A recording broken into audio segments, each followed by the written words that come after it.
Bismillahirrahmanirrahim. Assalamualaikum warahmatullahi taala wabarakatuh. Baik, hari ini kita akan masuk pelajaran yang kelima, iaitu waqaf. Okay, kita tengok pengertian waqaf. Apa maksud waqaf? Waqaf ialah memberhentikan bacaan dengan mengambil nafas yang baru dengan niat untuk menyambung semula bacaan. Okey, bahagian waqaf ada 4. Kamu tengok bawah tu. Yang pertama ialah waqaf ikhtiari. Apa maksud waqaf ikhtiari? Waqaf ikhtiari ni waqaf untuk menyerangkan suatu hukum, mengajak orang ramai dan menyoal dalam peperiksaan Al-Quran. Maksudnya, kalau Ustazah nak bagi contoh dekat kamu hukum-hukum dalam Al-Quran, Ustazah baca ayat, Ustazah berhenti kat tengah-tengah tu. Sebab Ustazah nak terangkan dekat kamu ini hukum apa, ini hukum apa, ini hukum apa. Jadi ini dinamakan waqaf ikhtiari. Okey. Yang kedua ialah waqaf istirari. Waqaf terpaksa oleh satu sebab seperti terbatuk, bersin dan pendek nafas. Maksudnya kamu dah baca Al-Quran, tiba-tiba kamu terbatuk. Maksudnya kamu akan berhenti dengan secara terpaksa lah. Kamu berhenti dekat tengah-tengah ayat tu. Itu nama dia waqaf istirari. Baik, yang ketiga, waqaf ikhtiari. Waqaf mengikut pilihan pembaca dengan memilih tempat-tempat yang tertentu. Yang keempat ialah waqaf intizari. Waqaf kerana menunggu untuk menyempurnakan bentuk-bentuk bacaan Al-Quran. Okey, kita tengok muka surat sebelah. Baik, sekarang kita akan belajar jenis-jenis waqaf ikhtiari. Okey, yang pertama waqaf tam. Apa maksud waqaf tam? Ialah waqaf yang sempurna. Menghentikan bacaan pada suatu tempat yang telah sempurna pada lafaz dan makna. Maksud dia dah sempurna lafaz dan makna dia pun sempurna. Tempat yang kita nak berhenti tu, lafaz dan makna dia sempurna. Contohnya, ulaika ala hudam mir rabbihim wa ulaika humul muflihun. Lepas tu ada dua tempat, rabbihim dan muflihun. Itu tempat waqaf yang waqaf tam lah, waqaf yang sempurna pada lafaz dan makna. Okey, baik, kita tengok yang kedua, waqaf kafi, waqaf yang memadai. Menghentikan bacaan pada satu tempat yang telah sempurna pada lafaz tapi masih ada hubungan dari segi makna. Contohnya, alladzina yu'minuna bil ghaibi wa yuqimuna as-salah wa mimma razaqnahum yunfiqun. Maksudnya, kamu berhenti dekat wa yuqimun as-salah, telah sempurna pada lafaz tapi masih ada hubungan dari segi makna dia. Makna dia dah ada berubah sedikit. Okey. Yang ketiga, waqaf hasan. Ini waqaf yang elok. Menghentikan bacaan pada satu tempat yang masih tergantung dari segi lafaz dan makna tetapi boleh difahami. Misalnya, fastajaba lahu rabbuhu fasarafa anhu kaidahun innahu huwas samiul alim.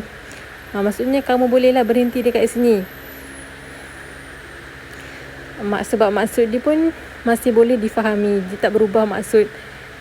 Okey, yang keempat, waqaf qabih, waqaf yang buruk. Menghentikan bacaan pada suatu tempat yang tidak difahami artinya atau boleh membawa kesalahan makna. Sebab dalam Al-Quran ni, kita tak boleh waqaf sesuka hati kita, berhenti sesuka hati kita. Kalau kita tak tahu makna dia, kita kena tengok betul-betul dekat mana waqaf yang selamat, yang tak merubah makna. Jadi kita tak boleh berhenti ikut suka hati kita. Contohnya dekat sini, fasihu fil ardi arba'ata ashhurin wa'lamu annakum ghairu mu'jizillah. Dalam alif kat situ kan, di situ tak boleh berhenti. Kamu kena sambung ataupun berhenti dekat tempat yang sesuai. Okey. Okey, baik, seterusnya kita akan belajar tanda-tanda waqaf. Tanda-tanda waqaf ni kamu akan jumpa dalam Al-Quran. Okey, sekarang kita tengok apa maksud tanda-tanda waqaf dekat sini. Yang pertama, huruf mim kecil dekat situ, maksud dia waqaf lazim. Misalnya, wala yahzunka qawluhum. Okey, kat sini kamu wajib berhenti bila jumpa mim kecil kat sini. innal izzata lillahi jami'a huwas sami'ul alim. Okay, yang kedua, waqaf jaiz. Misalnya, illa ma sya Allah innahu ya'lamul jahra wa ma yakhfa. Jadi bila kamu jumpa waqaf jaiz ni, lebih baik kamu berhenti. Okay, yang ketiga, solat. Harus waqaf tetapi dibaca wasal lebih utama. Maksud dia harus kamu waqaf, tapi lagi baik kalau kamu sambung. Wasal tu maksud dia sambung. Misalnya, jazaa'uhum 'inda rabbihim jannatu 'adnin tajri min tahtihal anharu khalidina fiha abada. Kamu nak berhenti boleh, kalau kamu sambung lebih utama. Okey. Radiyallahu anhum wa radu an dzalika liman khashiya rabbah. Okey, yang keempat kita tengok qala. Waqaf lebih utama daripada wasal. Maksudnya berhenti lebih baik. Walaqad atayna Musal kitaba wa qaffayna min ba'dihi birrusul wa atayna Isa ibn Maryam al-bayyinati wa ayyadnahu biruhil qudus. Dekat situ ada tanda waqaf qala. Okey, seterusnya yang kelima, waqaf mu'anaqah. Waqaf mu'anaqah ni, dia punya simbol dia akan ada 3 titik. 3 titik berbentuk 3 segi dan ada 2.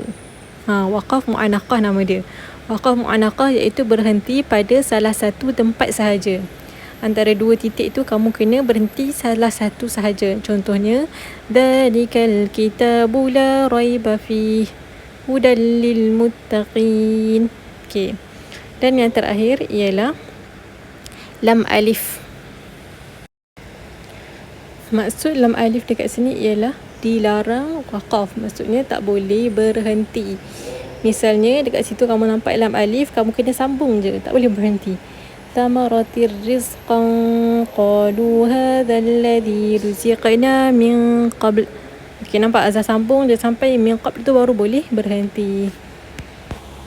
Okay, baik, itu sahaja untuk hari ini. Faza nak kamu fahamkan betul-betul apa yang saya terangkan bagi tajuk hari ini, iaitu waqaf.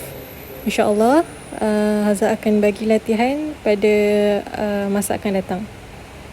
Assalamualaikum.